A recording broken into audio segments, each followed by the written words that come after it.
एक बार एक छोटी सी बच्ची हाथ में मिट्टी की गुल्लक लेकर के भागती हुई एक दवाइयों की दुकान पर गई। वो काफी देर तक वहां पर खड़ी रही, लेकिन दुकानदार का ध्यान उसकी तरफ नहीं गया क्योंकि और भी बहुत सारे लोग खड़े हुए थे। उसने दुकानदार को कई बार बुलाया, लेकिन वहां पर भीड़ इतनी थी कि दुकानदार का ध्यान उसकी तरफ गया ही नहीं। और फिर उस बच्ची को थोड़ा सा गुस्सा आया तो उसने अपनी मिट्टी की गुल्लक लेकर के वहीं काउंटर पर जोर से रख दी, जिसके बाद में जो दुकानदार था और जितने भी लोग खड़े थे वो सब उस बच्ची की तरफ देखने लग गए। और फिर उस दुकानदार ने उस बच्ची से पूछा, बेटे आपको क्या चाहिए? तो वो बड़े ही भोलेपन से बोली कि मुझे एक चमत्कार चाहिए। ये सुनकर के दुकानदार को कुछ समझ नहीं आया, ना ही वहां पर जो लोग थे उनको कुछ समझ में आया, और सब उसकी तरफ देखने लग गए। फिर दुकानदार ने बोला, बेटे चमत्कार तो यहां पर नहीं मिलता है। तो बच्ची को लगा कि वो उससे झूठ बोल रहा है, तो बच्ची ने कहा कि मेरी गुल्लक में बहुत पैसे हैं, आप बताओ आपको कितने पैसे चाहिए, लेकिन मैं आज यहां से चमत्कार लेकर के ही जाऊंगी। तो वहीं काउंटर पे एक और आदमी खड़ा था, उसने उस बच्ची से पूछा कि बेटे क्यों चाहिए तुमको चमत्कार? तब उस बच्ची ने अपनी कहानी बताई कि अभी कुछ दिन पहले मेरे भाई के सर में बहुत तेज दर्द हुआ, तो मेरे पापा मम्मी उसको हॉस्पिटल ले गए। उसके बाद कई दिन तक मेरा भाई घर नहीं आया। तो मैंने कई बार अपने पापा से पूछा, लेकिन उन्होंने मुझे कुछ नहीं बताया। उन्होंने बार बार यही कहा कि वो आ जाएगा, वो कल आ जाएगा, वो कल आ जाएगा, लेकिन वो आ ही नहीं रहा था।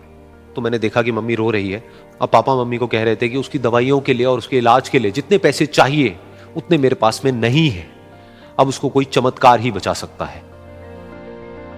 तब मुझे लगा कि अगर मेरे पापा के पास में इतने पैसे नहीं भी हैं तो क्या हुआ, मेरे पास में तो है। तो मैंने जितने भी पैसे जोड़ रखे हैं वो सारे लेकर के मैं इस दवाई की दुकान पर आई। फिर उस आदमी ने उस बच्ची से पूछा, कितने पैसे हैं तुम्हारे पास में? ये सुनते ही उस बच्ची ने अपनी गुल्लक उठाई, जमीन पर फेंकी और तोड़ दी, और पैसे गिनने लग गई। बाकी सब लोग खड़े होकर के उसको देख रहे थे। थोड़ी देर बाद उसने सारे पैसे अपने हाथ में इकट्ठे किए और बोली, मेरे पास में पूरे 19 रुपए हैं। वो जो आदमी वहां पर खड़ा था वो थोड़ा सा मुस्कुराया और बोला कि अरे तुम्हारे पास में तो पूरे पैसे हैं, इतने का ही तो आता है चमत्कार। ये सुनकर के वो बच्ची बहुत खुश हो गई और बोली कि चलो मैं आपको अपने पापा से मिलवाती हूं। बाद में पता लगा कि वो आदमी कोई आम आदमी नहीं था, बल्कि एक बहुत बड़ा न्यूरोसर्जन था, और उसने सिर्फ 19 रुपए में उसके भाई की सर्जरी करी, और कुछ ही दिन बाद वो ठीक होकर के घर वापस आ गया। फिर कुछ दिन बाद वो बच्ची, उसका भाई, उसके पापा, उसकी मम्मी चारों एक साथ बैठे हुए थे और बात कर रहे थे। तो उसकी मम्मी ने उसके पापा से पूछा कि अब तो बता दो ये चमत्कार आपने किया कैसे?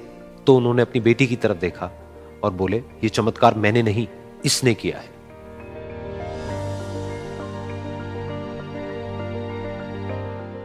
तो यहां पर एक बहुत बड़ी बात है जो हम उस छोटी सी बच्ची से सीख सकते हैं कि जिंदगी में कभी कभी ऐसा होता है कि हमको कोई रास्ता नजर नहीं आ रहा होता है और हम लोग हिम्मत हार जाते हैं। तब हमारे अंदर एक बच्चा होता है जो कोशिश करने से कभी भी पीछे नहीं हटता है। वो हार मानने को तैयार नहीं होता है क्योंकि उसको ना शब्द समझ नहीं आता है।